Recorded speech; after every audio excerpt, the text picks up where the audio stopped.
যাওয়ার আগে প্ল্যান ছিল একরকম, যাওয়ার পরে হয়ে গেছে আরেক রকম। হ্যালো এভরিওয়ান, সবাইকে আমার একটা নতুন ভিডিওতে স্বাগতম। এই যে আজকে আমার বৃহস্পতিবার, শহরে যাওয়ার কথা, তাড়াহুড়ো করে বৃহস্পতিবারে পূজা দিয়ে নিচ্ছি। সব কিছু রেডি করে পূজাটা আমি দিয়ে নিয়েছি। পূজাটা আমার দেওয়া শেষ। এবার আমি রান্নাঘরে চলে যাব। তাড়াহুড়ো করে একটা তরকারি রান্না করব আজকে, যেহেতু 12টা-1টার মধ্যে বের হওয়ার কথা। ওই জন্য আমি তাড়াতাড়ি করে রান্না করতে চলে গেলাম। ফুলকপিটা কেটে আগে ভেজে নিয়েছি, তারপর মিষ্টি কুমড়া, আলু, মানে সব ধরনের সবজি আমি আগে ভেজে নিয়েছি।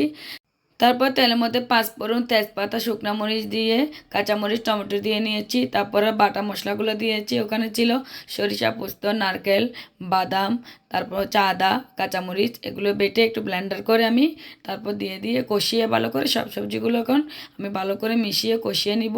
অন্য চুলায় আমি বড়াটা করে নিয়েছি। এদিকে আমার সবজিটা হয়ে আসার পরে বড়াগুলো দিয়ে দিয়েছি। যখন একেবারে হয়ে এসেছে, লবণ চেক করে তারপর আমি ধনেপাতা দিয়ে সবজিটা নামিয়ে নিয়েছি। দেখুন সবজির কালারটা কিন্তু খুব সুন্দর এসেছে। এই সবজিটা খেতে কিন্তু খুবই দারুণ হয়েছিল। খেয়েও কিন্তু রিভিউ দিচ্ছি, এটা খেতে কিন্তু খুবই স্বাদ হয়েছিল। তারপর আমরা সবাই খেতে বসে গেলাম দুপুরে। এই যে আবার শশা কেটে নিলাম, একটু লেবু কেটে নিলাম, আবার কিছুটা শুকনো বড়া রেখেছিলাম খাওয়ার জন্য। এই যে রেখে সবাই খেয়ে নিচ্ছি আমি আর আমার ছেলেরা। ওরা এখন অফিস থেকে আসে নাই, যাওয়ার কথা ছিল 12টা-1টায়, কিন্তু আমাদের বেরোতে বেরোতে প্রায় 4টা বেজে যায়। কারণ ওদের অফিস থেকে আসতে আসতে প্রায় 3টা, সাড়ে 3টা বাজে। এসে ওরা খেয়ে তারপর রেডি হয়েছে। যেহেতু শুক্র শনিবার কোর্ট বন্ধ থাকে, তাই তাদের বৃহস্পতিবার একটু তাড়া থাকে। আর এমনি তো কোথায় যাওয়ার প্ল্যান থাকলে আমাদের ওর কাজের চাপ বেড়ে যায়, এটাই নিয়ম।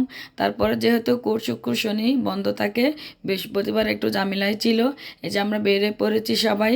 তারপর যাওয়ার পথে একটু রাঙামাটির সৌন্দর্যটা আমি একটু করে ভিডিও করে নিয়েছি। এই যে একটু একটু করে ভিডিও করে নিয়েছি, আপনাদের সাথে একটু শেয়ার করলাম। যারা এখনও রাঙামাটি বেড়াতে আসেন না, বেড়াতে চলে আসবেন। এই শীতের মধ্যে খুবই ভালো লাগবে বেড়াতে আসলে। আমাদের গাড়িটা আবার এই জায়গায় এসে একটু থেমেছিল গ্যাস নেওয়ার জন্য। তারপর আমি সব দিকে একটু করে আবার ভিডিও করে নিলাম। এই জায়গাটা আমার খুব সুন্দর লেগেছিল, তাই আবার একটু করে ভিডিও করে নিলাম। আসলে আমাদের চিটং যাওয়ার হচ্ছে ডাক্তার দেখাতে, কেউ কিছু মনে করবেন না। সবাই কম বেশি মেয়েদের সমস্যা হচ্ছে এটা ব্রেস্টের। আমি এটা ইন্ডিয়াতে ডাক্তারটা আমি দেখিয়ে এসেছিলাম, ভালো ছিলাম। একটু ব্যথাটা বেড়ে গিয়েছিল সামান্য, ওই জন্য আমি একটা ডাক্তার দেখাতে যাচ্ছি। যেহেতু পরিস্থিতির কারণে 3 মাস পরে যাওয়ার কথা, ইন্ডিয়াতে যেতে পারতেছি না, তাই চিটংয়ে একটা ডাক্তার দেখাতে যাচ্ছি। সবার ভালোর জন্য আমি ডাক্তারটা একটু নাম বলে দিচ্ছি। ওনার নাম হচ্ছে শিবশঙ্কর সাহা। উনি বেলভিউতেও বসে, ম্যাক্সেও বসে, বৃহস্পতিবারে ম্যাক্সে বসে। তাই আমার মাকে একটু চেক আপ করে নিয়ে আসলাম, নিজেও চেক আপ করতে আসলাম। এই যে চলে আসলাম, ডাক্তার দেখালাম। উনি চেক আপ করে ওষুধ দিয়ে দিল, বলতেছে ভালো আছে। ডাক্তারটা খুব ভালো ছিল, ব্যবহারটাও খুব ভালো ছিল, খুব ভালো লেগেছে ওনাকে। উনি ওষুধ দিয়ে দিয়েছে, আমরা চলে এসেছি খেতে। সবাই খেতে চলে এসেছে, অনেকটা রাত হয়ে গিয়েছে। তাই খেয়ে দিয়ে থাকার কথা ছিল দাদার বাসায়, কিন্তু ওই যে শ্বশুরে ফোন দিয়েছিল নতুন মন্দিরে ঘট স্থাপন করবে, তাই চলে যাব। ভাবলাম আর থাকবো না, বাড়িতেই চলে যাই। বাড়িতে চলে গেলাম। যখন রাত হয়ে গেল তখন বাপের বাড়িতে চলে গেলাম। শ্বশুর বাড়ি বাপের বাড়ি কিন্তু ফটিকছড়িতে, একই সাথে, মানে হেঁটে হেঁটেও যাওয়া যায়, রিক্সা করেও যাওয়া যায়, আবার হেঁটে হেঁটেও যাওয়া যায়।